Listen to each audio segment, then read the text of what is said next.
cifras oficiales del Ministerio Público, en 2015 se recibieron denuncias de 5.872 extorsiones y de enero al mes de abril del presente año se contabilizan 2.178 denuncias. El fenómeno de la extorsión en Guatemala afecta a comerciantes, transportistas y a personas particulares. Según un informe del Grupo de Apoyo Mutuo GAM, la mayoría de víctimas de extorsión son personas particulares, representando un 58%, seguido de comerciantes en un 29%, pilotos de buses urbanos y extraurbanos en un 9% y otros en un 4%, entre los que se pueden mencionar a pilotos de mototaxis y taxis. El informe sobre las profesiones más vulnerables en los últimos años del GAM refleja que del año 2009 al 2015 murieron 1.320 pilotos y ayudantes. Incluso el diario británico The Sun publicó en 2013 que el oficio de piloto en Guatemala es considerado como el más arriesgado a nivel mundial.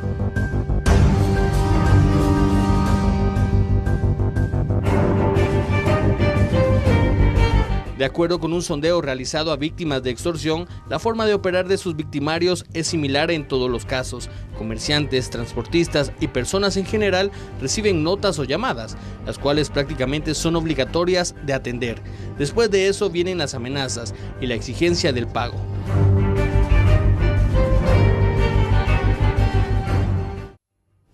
En TN23 consideramos importante el abordaje de temas como este, el de las extorsiones, que afectan a toda la ciudadanía de distintas formas, algunos de forma directa y de forma indirecta. Por eso es importante el análisis profundo de parte de conocedores en esta temática de las extorsiones. Así como nuestro invitado de hoy, les presento en nuestro set al licenciado Mario Bozos, quien es criminólogo y que también aporta sus conocimientos para la Policía Nacional Civil, para tratar de resolver muchos de los casos y más que todo establecer muchos detalles de este fenómeno. Bienvenido, licenciado. Gracias, licenciado. Pues efectivamente, a partir del 2012 he venido, digamos, como criminólogo y criminalista, he venido, digamos, coadyuvando a la división especializada directamente de investigación criminal, DIPANDA, prácticamente que es la unidad, conjuntamente con delitos contra la vida, que es la otra división de investigación criminal, en donde se me ha dado la tarea, pues, de coadyuvar en temas puramente de apreciaciones y análisis de los fenómenos criminales, o sea, hacia dónde va y cuáles son las tendencias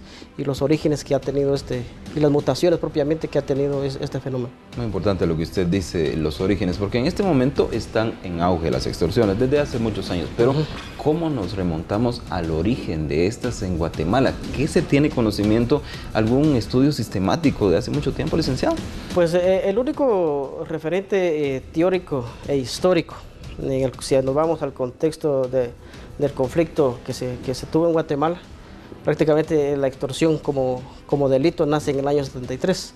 Entonces prácticamente ya vamos casi llegando al medio siglo de ese delito. Pero por ejemplo, en el 2006 nace también a la vida jurídica otros dos delitos, las exacciones intimidatorias, la obstrucción extorsiva de tránsito. En el 2009 se hacen reformas al delito propiamente de la extorsión.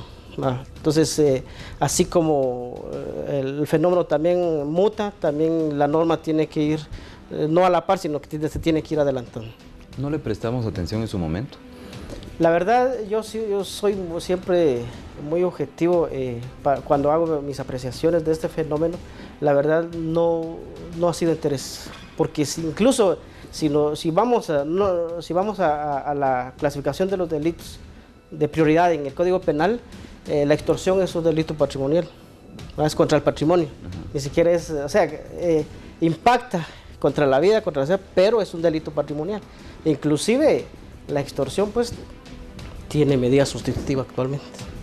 Entonces yo creo que eso hay necesidad de ir reformando. Se hizo un intento en el año 2009 a través de la ley del fortalecimiento de la persecución penal, en que no debería de tener medida sustitutiva, pero varios sectores te pusieron amparos y recursos y propiamente la Corte de Constitucionalidad dio lugar a que pues, siga teniendo la medida sustitutiva. Por eso que solo van y regresan prácticamente las personas que cometen este ilícito. Se habla muchas veces o se interrelaciona el tema de los derechos humanos. En esto que usted dice que tiene medida sustitutiva, ¿jugó algún papel esas garantías que tiene el país como propulsor de los derechos humanos, licenciado?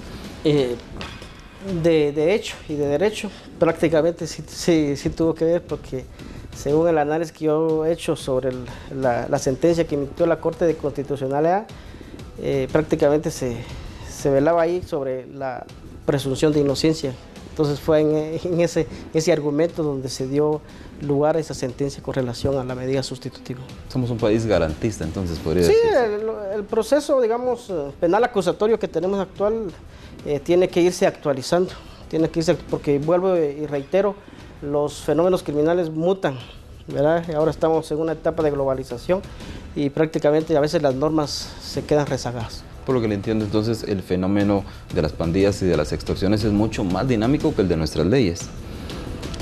Prácticamente ellos se han ido actualizando, porque yo aquí quiero resaltar propiamente que el fenómeno ahorita actual de la extorsión, eso es uno de los avances que se ha tenido en el tema del combate, a través de la investigación criminal, de los trabajos de inteligencia, de análisis, es propiamente identificar dos vertientes que tiene este fenómeno criminal. La primera vertiente es el tema puramente estructural, complejo, o sea, donde prácticamente están establecidas las pandillas. Ellas, dejamos dos pandillas que en Guatemala han tenido su impacto, pero hay otros grupos que han aprovechado ese momento también histórico de este fenómeno, y eso es lo que a veces impacta, porque ellos sí tienen esa capacidad de fuego para poder, digamos, materializar las amenazas que en su momento logran ellos incrustar en la mente de sus víctimas. Pero y la otra vertiente que complementa este fenómeno es una vertiente propiamente convencional, llamo yo, o de delincuencia común, que aquí, digamos, es lo que actualmente es lo que prolifera en Guatemala, y esto prácticamente va de la mano con las estafas telefónicas, ¿verdad? O sea, que no son grupos organizados, sino que son personas individuales o personas que están dentro de las cárceles, que aprovechan esa coyuntura que provoca este 10%, este grupo estructural, y son aprovechados prácticamente por este grupo que se enteran, pues escuchan en los medios, se enteran de los medios escritos, en la radio. Entonces ellos se usurpan esa modalidad delictiva, ellos se atribuyen esos hechos para poder, digamos, impactar y lograr el objetivo principal, que es obtener este lucro. Me imagino que son muchos los extorsionistas que hay en Guatemala, es decir, no hay un número específico, pero ¿qué dicen los aproximados, las estimaciones? Si nos vamos al dato puramente estadístico, que es una herramienta puramente criminalística de análisis, nos refleja, pues, de que el mayor número de casos se dan a residencias, a comerciantes, a personas individuales. Pero hay que resaltar aquí que en relación al instrumento del delito utilizado, en este caso el aparato telefónico, cuando se hacen los análisis propiamente de ese tráfico de comunicaciones que se tiene, se determina que solo un número, solo una tarjeta SIM, solo un chip, puede generar hasta 100 o 150 casos. Entonces, veamos, pues, de que entonces la estadística crece, o sea, la barra se va hasta arriba, pero cuando realmente se hace el análisis puramente casuístico de los diferentes expedientes, se hace la relación del discurso, se hace la relación del número telefónico, se determina propiamente que es solo un número el que genera a nivel nacional varios casos. Y esos los casos debidamente registrados, pero hay muchos casos que la gente es víctima, cae en las garras de este fenómeno y de este extorsionista, de este victimario, pero no denuncia. Entonces, eso es lo que ayuda a alimentar a estas personas que se atribuyen estos hechos, que al final no han cometido nada, solo que utilizan, digamos, el esquema de terror que generaron otro grupo, que generó otro grupo, y es aprovechado por estas personas. Entonces, esto es muy importante que la población conozca, porque se dice que la estadística va hacia arriba, sí, pero cuando realmente se hace el análisis profundo del análisis telefónico, se identifica propiamente que es solo un número que genera. Entonces llama a la ciudad capital, llama a Petén, llama a Huehuetenango, porque es una diversidad de llamadas. Nosotros le llamamos escopetazos porque lanzan una infinidad de llamadas, y de las 100 llamadas que hacen en 2 horas, pueda que 2 personas sean sus víctimas, pero... Lo cual ya es ganancia para ellos. Pero asustaron a 98. Entonces esto es muy importante porque, vuelvo y repito, que en el análisis telefónico nos dice, ahí están plenamente los expedientes documentados, en donde una sola tarjeta SIM, un solo chip, degenera de 8 a 10 mil llamadas en 25 días. Entonces es bastante el tráfico de llamadas que tiene cada tarjeta SIM. Algo que le ha llamado la atención respecto a estos casos, de lo que usted dice, de que de un chip salen muchas llamadas, ¿algún caso específico que le llame la atención, licenciado? Pues hay casos que tal vez lo voy a decir abiertamente aquí, de que son casos plenamente ya documentados y ya fueron archivados, personas de que se identificaban que eran del crimen organizado. O sea, llaman y dicen, mira, somos del grupo organizado, del crimen organizado, perdón, y necesitamos tu colaboración. Entonces, propiamente cuando se manifiestan de esa manera, es puramente que no son, pues, o sea, es una persona de que se atribuye esa dominación delictiva para poder querer impactar, pero dice que es del crimen organizado y al final pide 500 quetzales, pues, o a veces se conforma con una tarjeta telefónica porque al final no tiene capacidad de negociación y ni siquiera tiene la información de la persona a la que está llamando. Entonces, eso se llama lo típico que se da tradicionalmente en el día a día, se repite en esa modalidad. Otro de los casos también es de que a través de los mensajitos de textos, en donde se dice que se ganó un vehículo, que se ganó una motocicleta, entonces, o de las llamadas también que tienen conexiones con algunas cárceles de la Ciudad de México. Entonces también hacen ese juego puramente psicológico en donde la gente, y esto hay que dejar claro, de que la extorsión no se va a complementar sin un 80-85% de participación propiamente de la persona. Porque la persona logra caer en ese juego malicioso, ficticio, que tiene el extorsionista. Entonces, la misma persona es la que alimenta, la que proporciona los datos, y sin saber, porque hay victimarios extorsionistas que se identifican como profesionales. Te saluda el licenciado Jorge Madrid, Antonio Guzmán, o sea que entonces se utilizan nóminas de profesionales para decir, bueno, es cierto el que me está llamando, y porque saludan con una amabilidad, no son agresivos en su discurso inicial. Gracias, licenciado. De ello seguiremos hablando en la segunda parte. Por el momento vamos al corte, pero estamos conociendo entonces muchas interioridades de las extorsiones en Guatemala. Ahora volvemos.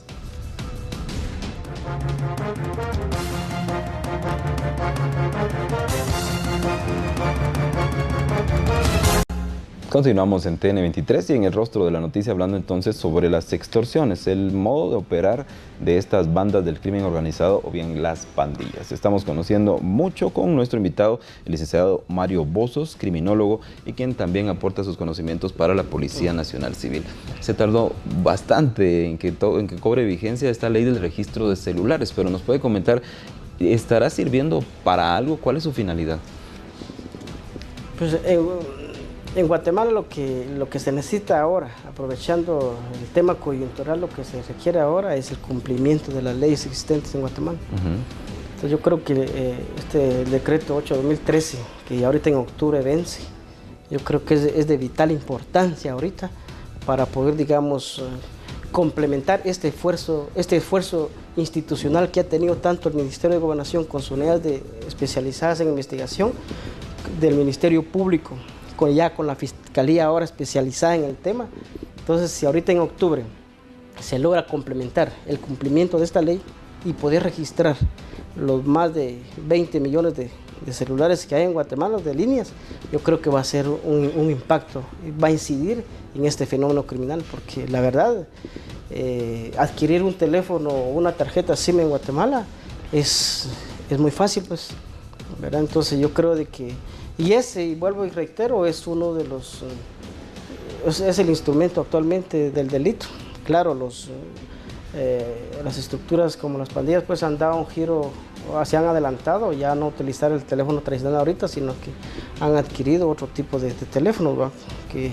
Que ya no entran dentro de las 3 operadoras de telefonía que están actualmente en Guatemala. Entiendo que otros países también están llevando a cabo este procedimiento del registro de teléfonos.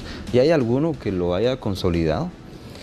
Pues en mi experiencia nada más solo estoy enterado que Ecuador, que el país de Ecuador, porque prácticamente es la misma dinámica delictiva que se tiene casi a nivel regional, no solo este país de Centroamérica, sino que en el área de Sudamérica. Hablemos de Colombia, Venezuela y Ecuador. O sea, lo que estoy en el monitoreo y seguimiento que doy, yo creo que Ecuador sí le está poniendo mucho empeño a poder, digamos, darle esa restricción necesaria y poder, digamos, registrar toda la telefonía prepago o de línea que exista. Entonces yo en Guatemala es uno de los avances que se deben tener ahorita actualmente, porque ahorita el Movimiento Pro Justicia con la CIT han tenido ya, han firmado ya algunos documentos donde se ven los avances de que sí se tiene que cumplir el registro de esta cantidad exorbitante de móviles que hay en Guatemala, porque si no se cumple esta ley, entonces digo yo,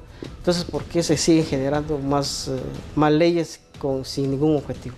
Entonces yo creo que las leyes ya plenamente existentes tienen que ser de cumplimiento obligatorio y de cumplimiento de observancia general. Gracias. Finalmente, licenciado, entonces, ¿las personas están denunciando, la ciudadanía se está uniendo contra este flagelo?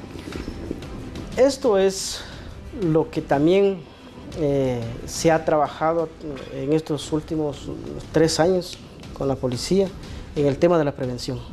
O sea, no podemos hablar de institucionalidad si las instituciones no cumplen, no comparten los proyectos que tienen.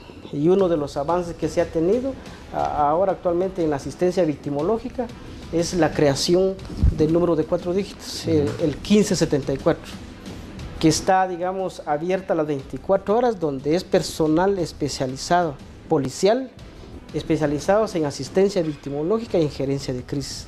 Entonces, la población tiene que estar enterada de que ahí está ese número disponible para que la población denuncie, porque hay que, digamos, las instituciones se tienen que integrar, tienen que buscar esa articulación con el esfuerzo ciudadano, porque la población tiene la información, las instituciones forman parte de la sociedad, entonces no se puede hablar de institucional si realmente no se considera a la población. Se ha elaborado también un programa de comunicación, o sea, de información a la población. Que la población tiene que estar enterada, tiene que estar informada. Y por eso que resalto pues la labor que ustedes están haciendo ahorita para poder exponer, porque yo creo de que es importante que a nivel nacional o a través de las redes sociales ahorita se puede impactar bastante ahorita en informarle a la población. Y también lo que el Ministerio Público pues desarrolló un app especializado en donde se van llegando los números puramente cuestionados en extorsión y ellos son diseminados, digamos, a través de las redes y puedan decirse la gente estar anticipada, porque la prevención es lo que hace falta en Guatemala en este tema. Entonces, eso es lo importante. Es decir, si hay algunos avances visibles. Definitivamente, lo que se requiere ahorita es darle la continuidad necesaria. Ya como le digo, ya se conoce el fenómeno, se conoce su dimensión, se conoce en dónde están las aristas que podrían, digamos, complementar este esfuerzo, por ejemplo, el tema telefónico, la campaña de comunicación y, lógicamente, la articulación del esfuerzo ciudadano. Licenciado, muchas gracias.